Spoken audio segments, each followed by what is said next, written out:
চলো চলো তাহলে আজকেই জানা যাবে আমার ছেলে হবে না মেয়ে হবে।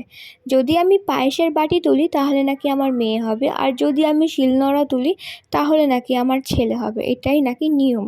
তো চলো দেখি আমি কি তুলি, আর তোমরাও দেখো।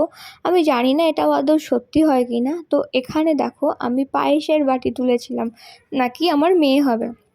একটা কথা কি জানো তো, আমি আর সন্তু মন থেকে চাই আমাদের যেন একটা ফুটফুটে সুস্থ মেয়ে হয়।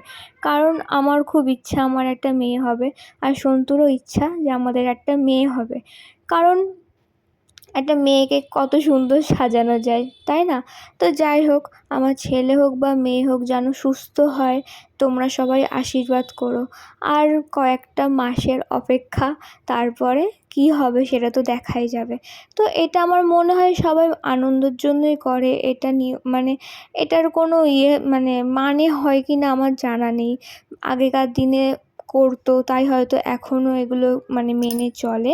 তো যাই হোক, আমারও বেশ ভালো লাগছিলো এই নিয়মগুলো করতে। তো আমিও খুব হাসি খুশিভাবেই নিয়মগুলো করছিলাম। তো যাই হোক, তোমরা আশীর্বাদ করো আমি যেন সুস্থ বাচ্চা জন্ম দিতে পারি।